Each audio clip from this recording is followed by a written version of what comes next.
Hello viewers, আসসালামু আলাইকুম। রুকসানাজ মেনুতে আপনাদেরকে স্বাগতম। আজকে আমি সাগরের মাইট্টে মাছ রান্না করার রেসিপিটা আপনাদের সাথে শেয়ার করব।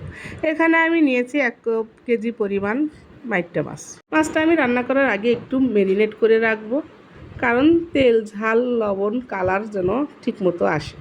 দিয়ে দিলাম সামান্য পরিমাণ লবণ, সামান্য পরিমাণ হলুদ, সামান্য পরিমাণ তেল আর সামান্য পরিমাণ লাল মরিচের গুঁড়া। এগুলো উপকরণ আমি একটু মিশিয়ে নিলাম। মাছটা ম্যারিনেট করে নিয়েছি। এখন চুলায় একটা কড়াই বসিয়ে দিলাম। কড়াইটা আমার গরম হয়ে গেছে। দিয়ে দিলাম আধা কাপ পরিমাণ তেল। তেলটা আমার গরম হয়ে গেছে। এখন দিয়ে দিলাম 2টা পেঁয়াজ কুচি, কারণ পেঁয়াজটা আমি পেস্ট করা দিব বেশি, এর জন্য অল্প দিয়েছি। পেঁয়াজটা আমি একটু ভেজে নিলাম। পেঁয়াজটা আমার ভাজা হয়ে গেছে। এখন আমি দিয়ে দেবো সামান্য পরিমাণ আদা রসুন বাটা। আদা রসুন বাটাটা একটু ভেজে নিতে হবে তেলের সাথে। এখন আমি দিয়ে দেবো জিরা, পেঁয়াজ আর কাঁচামরিচ একসাথে আমি ব্লেন্ড করে রেখেছিলাম, সে আধা কাপ পরিমাণ দিয়ে দিলাম।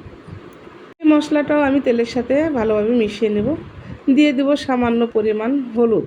হলুদটা আমার যেহেতু মাছের সাথে আমি একটু দিয়েছি, এখানে আধা চামচ পরিমাণ হলুদ আমি অ্যাড করব।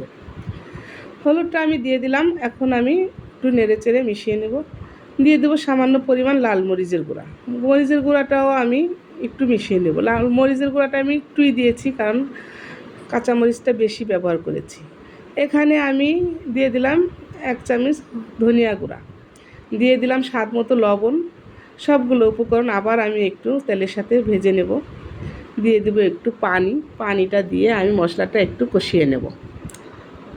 এই মাছটা কিন্তু কক্সবাজার, চট্টগ্রামের মানুষ বেশি পছন্দ করে, তাই এই মাছটা রান্না আমি কক্সবাজার থেকেই শিখেছি। আমার শ্বশুরবাড়ি কক্সবাজার।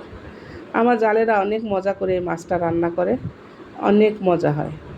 তাই আমি এখন বস্তার ভিতরে মাছটা ছেড়ে দিলাম। মাছটা আমি নেড়েচেড়ে তেলের সাথে মশলার সাথে একটু মিশিয়ে নেব। মাছটা কিন্তু দেখতে নরম, কিন্তু রান্না করলে শক্ত হয়ে যায়। মাছটা ভালোভাবে রান্না করতে হয়। আমি সামান্য একটু পানি দিয়ে মাছটা একটু কষিয়ে নেব।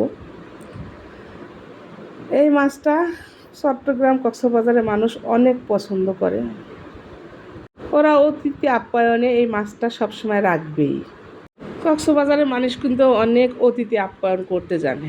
ওদের মন মানসিকতা অনেক বড়। ওরা মানুষকে অনেক বেশি খাওয়ানো, আদর আপ্যায়নে খুব পছন্দ করে। তো ভিউয়ার্স, আমার মাছটা এখন কষানো হয়ে গেছে প্রায়। এখন আমি দিয়ে দেবো একটু ঝোলের পানি। সামান্য পরিমাণ পানি দিয়েছি আমি, 1 কাপ পরিমাণ পানি দিয়েছি। এই 1 কাপ পরিমাণ পানি দিয়েই আমি রান্না করে নেব। মাছটায় কিন্তু বেশি ঝোল রাখা যাবে না, একটু কষানো কষানো মাছ মানে ভালো লাগে। আমি এখন একটা ঢাকনা দিয়ে ঢেকে দিলাম। 5-7 মিনিটের জন্য রেখে দেব। আমি 5-7 মিনিট পরে ফিরে এসেছি। এখন আমি দিয়ে দেবো একটু ধনিয়া পাতা কুচি। ধনিয়া পাতা কুচিটা আমার ঘরে ছিল না, আমি ডিপ করা ধনিয়া পাতা কুচিটা দিয়েছি। আপনারাও কিন্তু এভাবে ডিপ করে ধনিয়া পাতা কুচি রেখে দিতে পারেন।